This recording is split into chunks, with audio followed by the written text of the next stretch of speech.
So, you've done it. The men of violence are gathered here, in these halls whose very stones are dedicated to peace. I should not have agreed to host this council. The Greybeards have no business involving ourselves in such matters.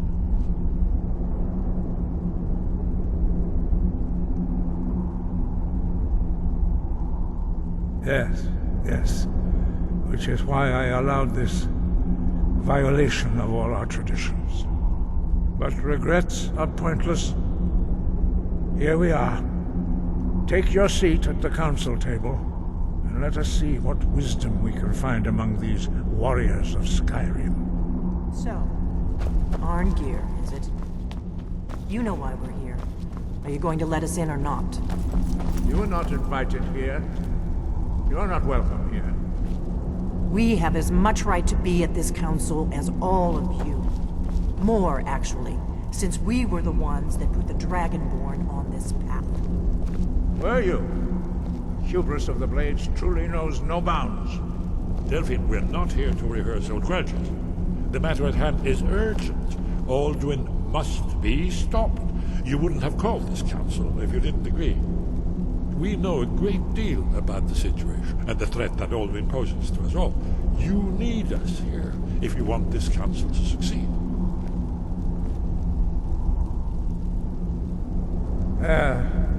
Very well. You may enter.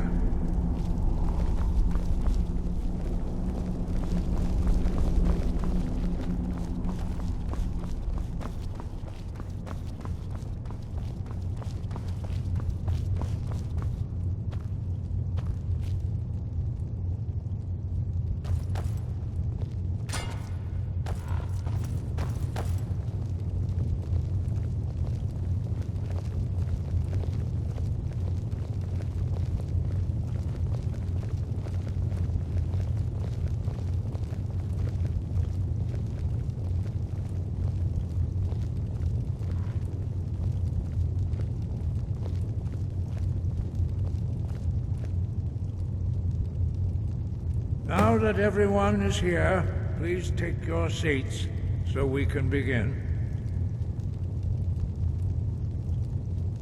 I hope that we have all come here in the spirit You of... insult us by bringing her to this negotiation? You're Chief Talos Hunter? That didn't take long. Here. I have every right to be at this negotiation. I need to ensure that nothing is agreed to here that violates the terms of the White Gold Concordat. She's part of the Imperial delegation. You can't dictate who I bring to this council. Please, if we have to negotiate the terms of the negotiation, we will never get anywhere.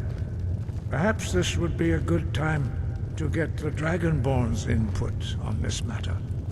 By Izmir's beard. The nerve of those Imperial bastards, eh? To think that I would sit down at the same table with that. Thalmor bitch. Either she walks or I do.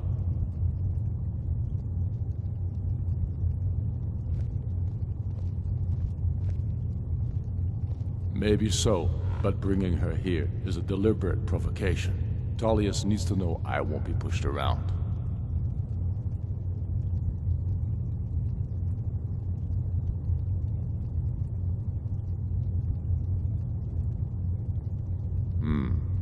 It feels like a mistake to me, but I'll bow to your judgment on this.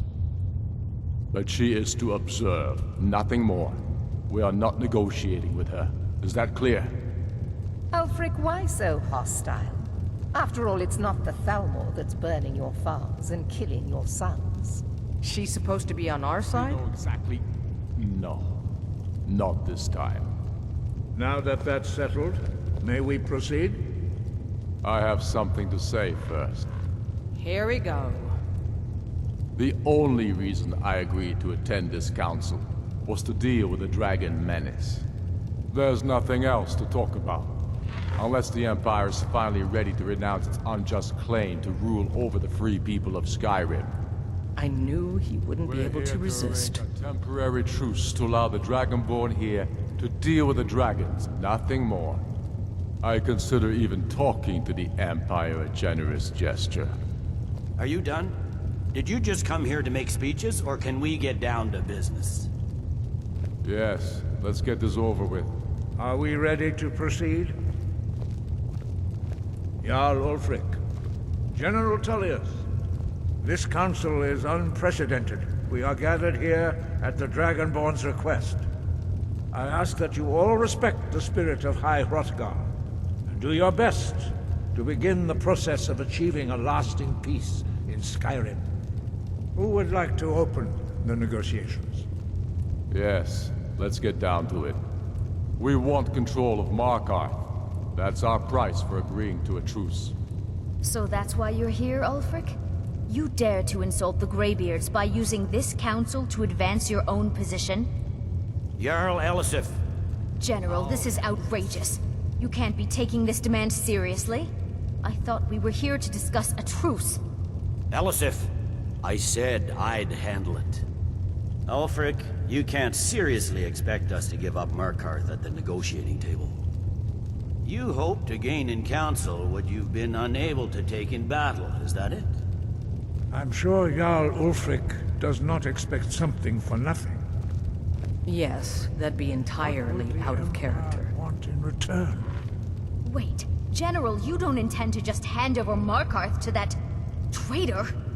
This is how the Empire repays us for our loyalty? Enough. First, let's be clear. This council wasn't my idea. I think it's a waste of time. You are a traitor to the Empire, and deserve a traitor's death. But I at least will negotiate in good faith. Since we're all here at your request, I'd like to hear what you think Markarth is worth.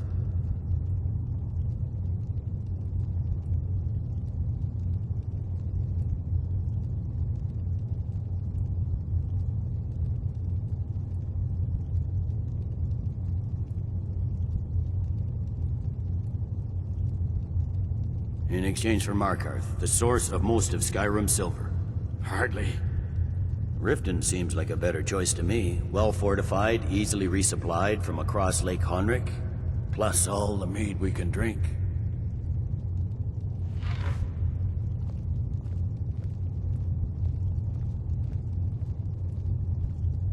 Not enough to outweigh the loss of Markarth.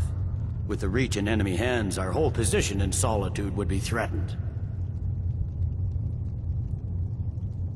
I'm glad you agree. I was starting to wonder whose side you were on here. You heard the man, Ulfric. We've made you a fair offer.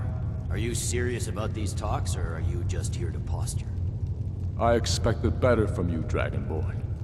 I came here in good faith, and now it seems you help the Empire at every turn. As for you, General Tullius, I see now that Galmar was right.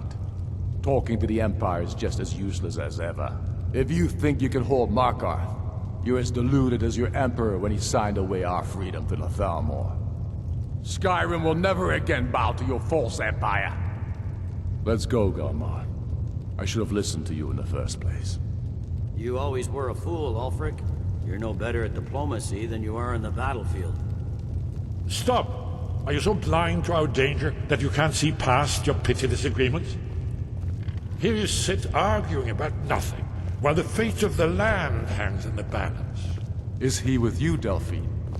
If so, I advise you to tell him to watch his tongue. He is with me. And I advise you both to listen to what he has to say before you do anything rash. Don't you understand the danger? Don't you understand what the return of the dragons means? Alduin has returned, the World Eater. Even now he devours the souls of your fallen comrades. He grows more powerful with every soldier slain in your pointless war. Can you not put aside your hatred for even one moment in the face of this mortal danger? A very pretty speech. But what does it have to do with the... If he's right about Alduin, we both have just as much to lose here, Tullius. Remember that. Now, back to the matter at hand. Don't hand me a mug of sheep's piss and call it mead. These terms are still not acceptable. I'm sure you have something in mind. Damn right we do. You surrender Falkreath to us. Sidgeir steps down, and Dengir of Stun resumes the Jarlship. Where do these demands stop, Ulfric? Do you expect me to surrender all of Skyrim?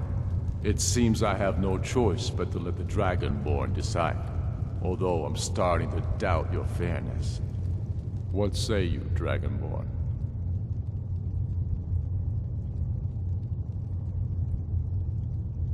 Spoken like a true son of Skyrim.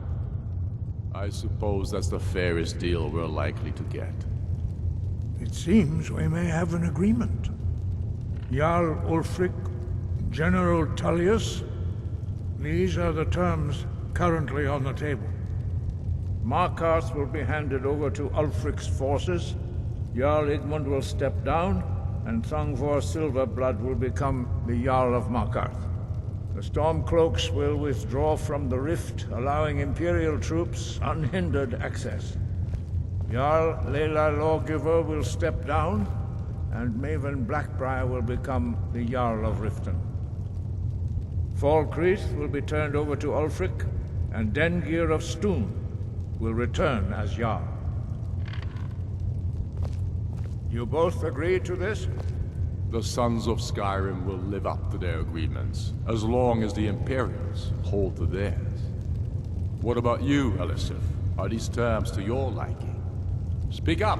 I'm sure General Tullius is waiting to do your bidding. I have nothing to say to that murderer. General, you've proven yourself a good friend to Skyrim. I continue to trust that you will do your utmost to safeguard our interests. Thank you, Jarl Elisif. I appreciate your loyalty. The Empire can live with these terms, yes, for a temporary truce, until the Dragon Menace is dealt with. After that, Ulfric, there will be a reckoning. Count on it. Come on, Galmai. We have a lot of work to do. Giving up Markarth is a heavy price for this truce, Dragonborn. I hope it was worth it. Jarl Balgruuf, I assume you are familiar with the Dragonborn's plan? Yes, I'm ready to do my part. Just say the word, and my men will help you spring this trap. But the difficulty remains how to lure a dragon to Dragon's Reach at all. Well, that's an excellent question. You haven't overlooked that little detail, have you? I believe I can be of help here. I anticipated the problem. While you were arranging this meeting, I was busy in the library of Skyhaven Temp, an unguessed trove of lost lore. But the important thing is that the Blades recorded many of the names of dragons they slew. Cross-referencing this with Delphine's map of dragon burial sites, I believe I've identified one of the dragons that Alduin has raised up. Don't you see? The names of dragons are always 3 words of power, shouts. By calling the dragon with a voice, he will hear you wherever he might be. He's not compelled to, but dragons are prideful by nature and loath to refuse a challenge. Your voice in particular is likely to intrigue this dragon after your victory over Alduin. I think it's very likely that he will be unable to resist investigating your call. Indeed. I'm no master of the voice, like these worthy gentlemen, but it is written here in this scroll. Oda Ving, winged snow hunter, as I read it. There's one more we know about. There's one more we know about.